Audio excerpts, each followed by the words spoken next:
It's my favourite time of the day. The GBNews pub is open. It's great. And joining me for Talking Pints tonight is former editor of The Sun newspaper, Kelvin MacKenzie. Kelvin, welcome. Welcome. To Talking Pints. Good to see you. I don't know where we start with you, really. We've got controversy. We've got extraordinary Big Dipper ups and downs. A long career in media. With some very big highs and some lows. Shocking lows. I mean, riding high in April, shot down in May. But I understand you're going to put all of this in a book. I am. For next May. Yep. 100,000 words. Yep. Of in which I emerge poorly. And somebody said to me, "Isn't there something you could do about that? You did write it, didn't you?"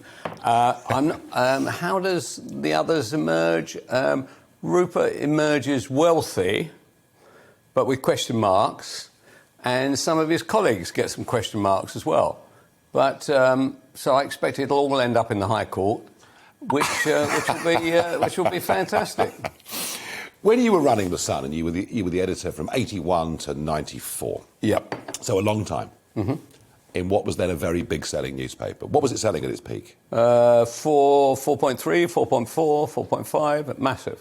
Million. Very, very influential. Yeah, and the most read paper in British boardrooms. I remember that statistic. People wanted to know what The Sun was saying, where they were going. No internet. No internet, no social media. No social media, which younger viewers won't believe. But, I mean, the newspapers were really powerful, weren't they? They were powerful. And I think, in a way, the editor didn't know it because it was a desk job. You come in at 9 in the morning, you go at 9 at night. You had no sense of what effect you might be having, for instance, in politics. The one person who did understand this was Rupert Murdoch. The Sun was enormously successful commercially. Selling a lot of papers meant selling a lot of advertising. Mm-hmm. But he also enjoyed the kind of aspect of the power of, for instance, being helpful to Margaret Thatcher or to anybody else. You were a paper, a red top, page 3, all the rest of it, with a big working class readership. Massive working class. Yeah. Encouraging them to vote for a radical Conservative party led by Margaret Thatcher. And I think it was, was it in 1992 when you put the headline up, "It's the Sun what won it"? Yep. Do you believe that? Well, a bit of breast beating never hurt anybody, does it? I wouldn't have liked to have written "It's the Sun what lost it." I'm not sure, really. Kinnock really lost it. I mean, he was absolutely hopeless, that guy. He was Jeremy Corbyn without the hair. He was a disaster. I mean, let's have a look at this. This was your front page the day of the election in 1992. If Kinnock wins today, will the last person to leave Britain please turn out the lights? I mean, I've got to tell you, in terms of humour, that's a hell of a front page. And I'll accept the compliment. No, I mean, look, you were good at it. I mean, some of it was very controversial. Gotcha, after the Belgrano sunk, was very controversial. Mm-hmm. I think you withdrew it from later editions, didn't you? Or is that not true? Yeah, no, I did. But actually, that was a mistake. I mean, the reality of this was war. And they were going to attack us. We attacked them. And it was right that we sank their ship, because if we hadn't sunk their ship, they definitely would have sunk ours. And in fact, as we know, they killed many of our people on Sheffield and other destroyers. And Kelvin, as a boss, I mean, I don't think you'd last very long these days with modern HR. You were a complete tyrant. Yes, that was the enjoyable aspect of the job. What, big a tyrant? Oh, yeah, sure. I mean, as you well know, absolute power is absolutely delicious, isn't it? So, yes, I totally agree. If I did any of that, I'd be the one that would be let go, not any of the staff. And it was quite wrong, but actually I quite enjoyed it, to be honest. Do they still speak to you?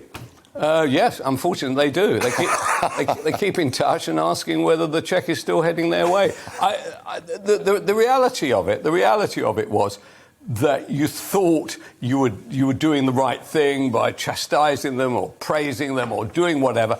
None of that is possible now. The best thing that can happen, unfortunately, is actually not to talk to your staff. So when I went into commercial life, I decided that I would be in employment tribunals all day long if I ever talked to anybody. So the idea was I just used to shout at the finance director. And he seemed to enjoy that, and that made me feel better. But at least we weren't going to get ourselves in a lot of layer in the middle, really. Absolutely, and that is what happens everywhere now. Nobody is going around saying, "Why did we do that? That just cost us 10 grand, or that cost us that contract in Malaysia. Why did that happen? Are you an idiot or what?" All that has gone, and that may be a good thing, but it has disappeared. But one of the aspects of it that's happened is that you end up now in the publishing business where you can't, where if some I'll just say a lady for the sake of argument had just come out of Oxford and she said, I don't think we should be publishing that book about Nigel Farage, or I don't think we should be publishing that book about Kelvin MacKenzie. Some quivering chief executive, right, said, you're quite right, we won't publish it. Yeah. Rather than say, look, I'm not interested in your views. I couldn't care less whether you work for us or not. Let me make It's the corporates, isn't it? It's the corporates.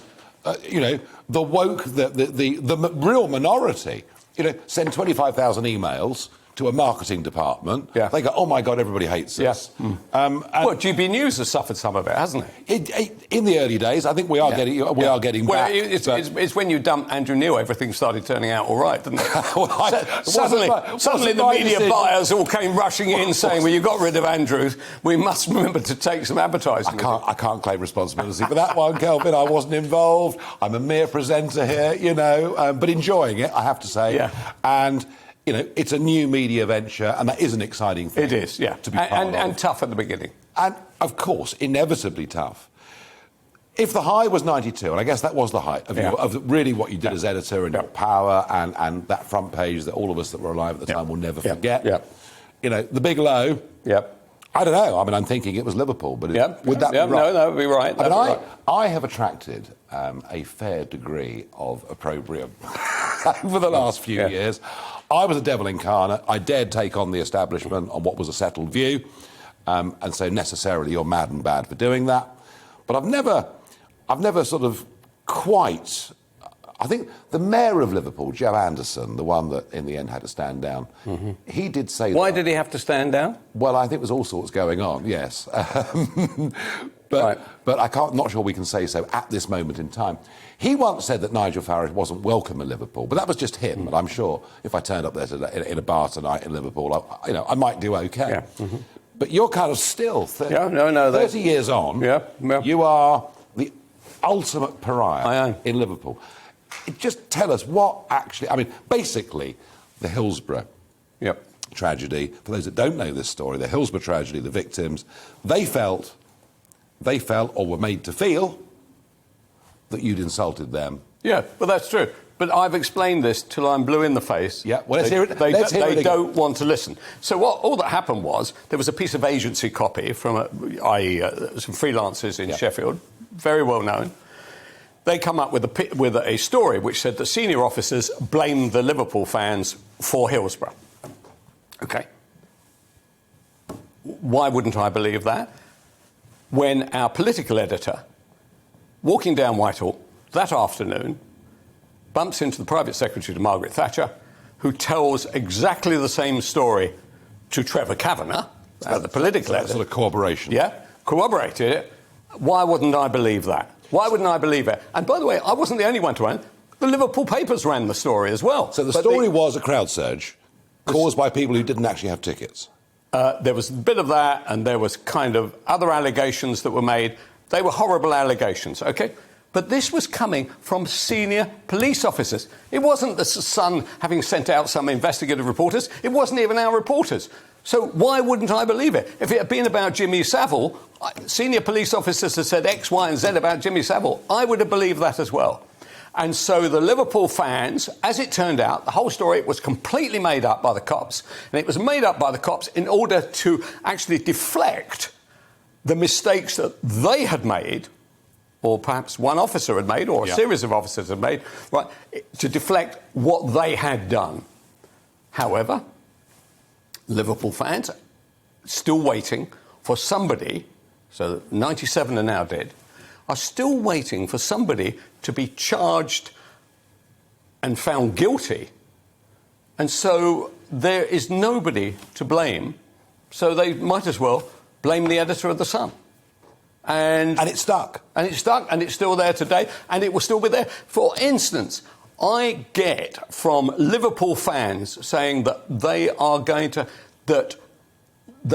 have a bigger party than when Margaret Thatcher died when I die. That is one of their favourite. That's their favourite. It's a disgrace. But some of the stuff, threatening, we're going to murder you, we're going to stab you, we're going to do this. Do you still get that? Oh, yeah, I still get that. So it is quite shocking, the level of abuse.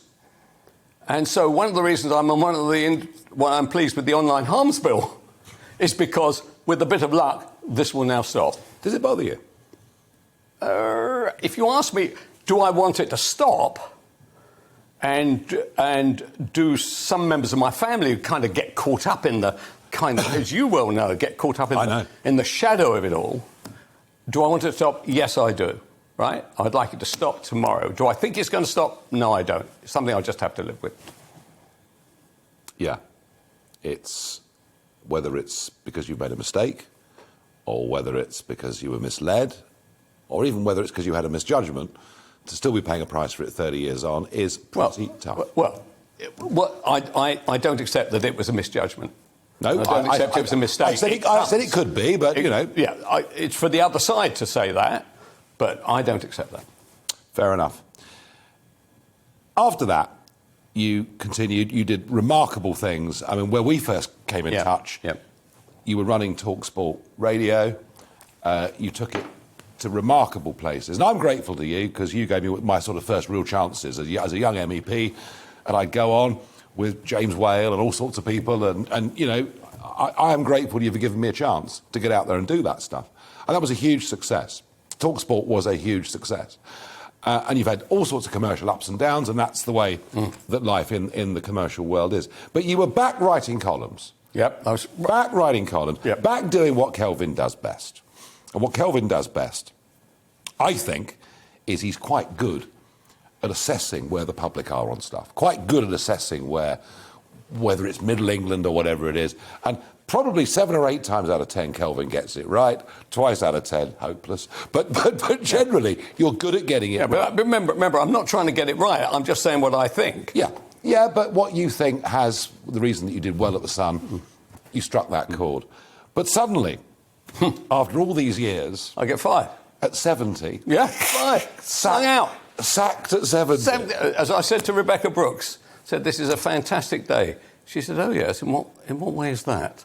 I said, well, anybody can get fired at 40 or 50. I said, sacked at 70. That really is great. So I get fired. I get fired because I don't know that Ross Barkley's not white. I didn't know, and by the way, the sports editor didn't know. Rebecca Brooks, she didn't know. She didn't know what ball is for football, right? Nobody knows. Ross Barkley, grandfather, turned out to be Nigerian. Why does this matter? Because I said I hadn't seen anybody as stupid as Ross Barkley, right? The last time I'd seen anybody stupid as Ross Barkley was Guy the Gorilla. Well, directly you use that kind of terminology in relation to somebody who has black blood inside them, then you are in trouble. But who on earth knew that? No Chelsea fan. You get your viewers now to say who knew that Ross Barkley had this about them. And would I have written it if I had to? Anyway, there's no ifs and buts about that. Along comes Murdoch. He said, he's got to go. Boom, out the door. And that's that. Has Rupert gone woke? Because, I tell you what's amazing. Yeah. Yesterday's Sun newspaper. Yeah. I don't know whether you looked at it. It was not if I'm looking for stories, I don't. Wall to wall, backing Boris, backing the aims of COP26. Yeah. Prince Charles is writing in the Sun. Yeah. I mean, here he is. Look, here's Prince Charles in yesterday's Sun, and he suddenly now appears to be the sort of Sun's green ambassador. Yeah. Now, I'm not saying there's anything wrong with wanting to have the world a better, cleaner, safer place, but there are pretty serious questions about wind energy and the sheer cost of these ludicrous heat pumps that Boris and the Prince want us to have. I mean, as I say, you got cancelled. Yeah. And well, actually, I got more than cancelled. I got fired. Yeah. Well, it amounts to more or less the same thing. Don't worry, it's happened to me. It happens to many people. Well, it may be happening to you after the show. Well, having you on could do it, I don't know. But no. Kelvin, where are we? I mean, free speech is free speech. It should never incite hatred or violence, and we all understand that. But free speech is, I can say what the hell I think about you. You can say what the hell you think about me. And if we meet in a week's time, I might have a drink with you. Because that's what we do as free human beings. But right through the education system, all the way through, we're suddenly being told, not that I disagree with your point of view, but I respect your right as a human being to have. I think you're an idiot, but I respect your right. We're now saying, no, that person should be stopped from speaking. Are we going to be able to turn this around? Where do we go with all of this in the future? The answer's no to that. Is it? Yeah. I'm afraid the tide is gone out on that argument. And if you take a paper like The Sun, made up of some pretty good people, what they've decided is, and I don't blame Murdoch for this at all. The Sun loses money. When I was there, we were making a fortune. There wasn't any competition. Did you make a fortune? Did I make a fortune at The Sun? No, I didn't. No. Why not? I was very. Rupert had a kind of parsimonious attitude towards pay, and what he understood was that the job was so good he didn't have to pay anybody to do it. Is the truth. And you love doing it anyway. And I like doing it anyway. Yeah, I like doing it anyway. After 23 hours out of the day, you felt a bit tired, but after that, you were fine. And so money was not the driving force, but the Sun now loses money. Therefore, he doesn't want to have a problem with something that's losing money. In New York, he's got Fox News. It's in trouble morning, noon and night. They don't give a stuff. By the way, the thing's making $1.5 billion a year. He will take as much trouble as he likes. So Rupert, very cleverly, has decided, telling his management, I don't want a problem when I wake up in the morning. Right. So turning this around is going to be tough, yeah? I say it's impossible. That's very pessimistic. I know. But you see, if you get something like, GBNews, and if Ofcom continues to have a more relaxed attitude towards free speech, the ability... they had a choice on Meghan Markle, and actually what they did was they doubled Piers' money. Because it must be when I get slung out, nobody wants to know me. When Piers gets slung out, he gets 50 million quid for 3 years' money. How did that happen? I don't know. Kelvin, finally, has it all been worth it? It has been worth it, and it will continue to be worth it. It's not the end of it. There you go. Not the end of MacKenzie. Gosh, you have all been warned. That was Kelvin MacKenzie on Talking Pints. Welcome to the GB News YouTube channel. You can watch us live 24 hours a day, catch up on your favourite shows, and join in the conversation in the comments below. Don't forget to subscribe and you'll never miss any of our exclusive content.